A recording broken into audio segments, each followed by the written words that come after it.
We are in a very deep energy crisis. Fossil fuels are running out and create a climate disaster.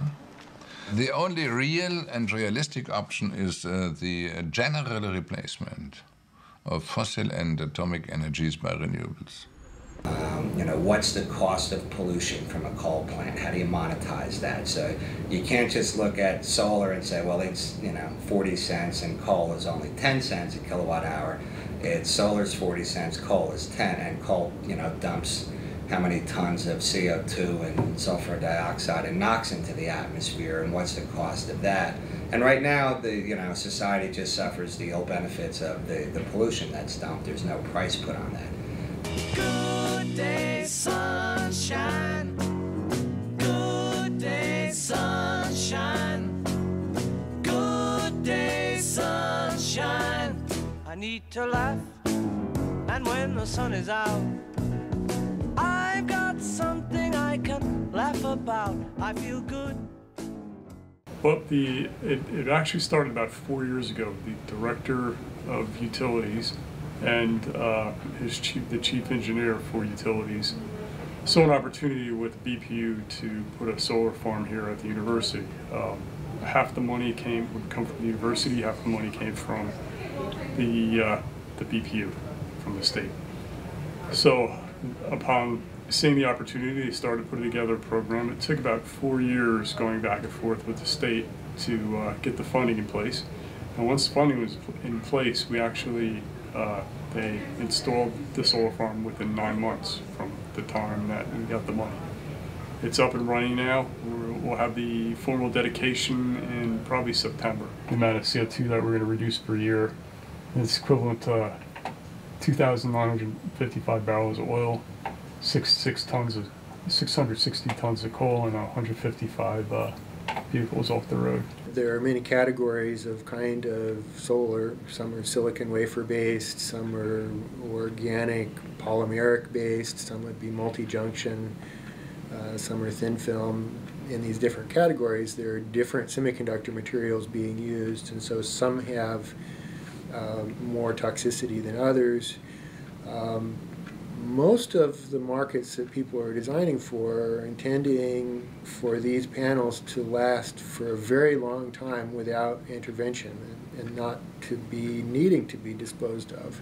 Solar energy today, as I've mentioned a couple of times, is a technology that works. The reason solar isn't more widespread is simply economics. It costs a lot more money now than if you buy your electricity from your utility. Because solar is relatively high cost compared to other renewables, but also conventional sources of power, nuclear, fossil fuels, there has to be a funding mechanism to pay for that difference. Without the subsidies, we probably would not have embarked on it. It's because of the subsidies that solar, here in the state of Jersey, we're second in the nation as far as solar. The hope is that the prices of solar is going to drop significantly as more and more people start to use it, as we start to mass produce it, as they find newer and more efficient technologies. Clearly, there's only a finite number of dollars. There's only a certain amount of federal funding that can be aimed at altogether all of the energy portfolio. So it's probably wise from their point of view to invest in all these different things. I guess that's a little bit of a fear. Maybe then by spreading between so many things, then maybe we won't be going as fast as we ought to be with the photovoltaics. If I had one caveat or concern, it's easy to get excited about one very visible project, and solar panels, everyone likes solar panels. There's a lot of harder work about energy efficiency and building control of the air conditioning and the heating systems and maintenance items to improve the efficiency of boilers and buses and all the things universities do in order to get students in classes and professors to do their research and teach and so forth. About 40% of possible cuts in CO2 production, removing 1.3 billion tons of CO2 from the atmosphere, could come from measures that save billions of dollars a year. Most of these savings are found in building improvements, such as more efficient lighting, and transportation improvements like better fuel efficiency. while installing photovoltaic cells could take an additional 1 billion tons of CO2 out of the air, it would come at a price, $30 per ton. So I think that I'm not sure there's a danger here at Rutgers, but if I had a concern, it would be that one project kind of takes all the oxygen out of the room. There is a new push in New Jersey tonight to go solar. The state's largest utility wants to install solar panels pretty much everywhere. They want to put them on utility poles, schools, government buildings, even closed garbage dumps. I think it's definitely the future, and it's refreshing to see some exploration in some areas that are needed in looking at additional sources of energy. Really looking to make sure that the subsidies and the marketplace that we develop can lead to, long-term sustainable development. I've been through a couple of cycles on a couple of technologies where there's been heavy investment or subsidies from the state, and then as soon as they went away, the industry disappeared. California had a solar hot water industry and a solar industry in the 80s. Their state tax credit went away, and they didn't build the market in a way that was sustainable.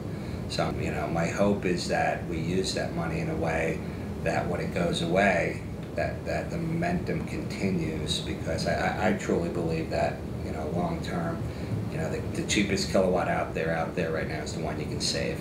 The federal government, state government, and others are really making an investment in solar energy right now with the hope that and it's not just the United States, Spain, Germany, Japan, all have major subsidies to help promote solar energy.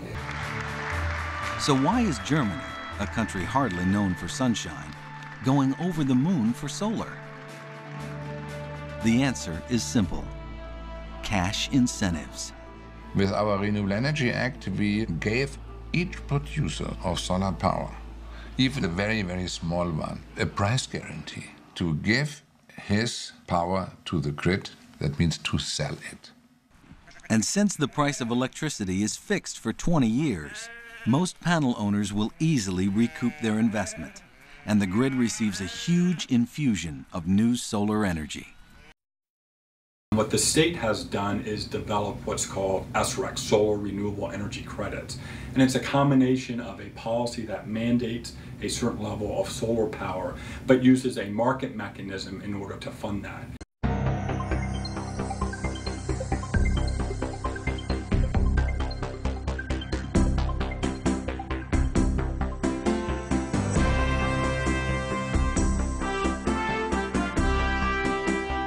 It's going to be in spite of a lot of concerns about the federal government getting too big. It is. They're called solar renewable energy credits, and if you sell electricity in the state, you have to buy a certain amount of your electricity from renewable energy facilities.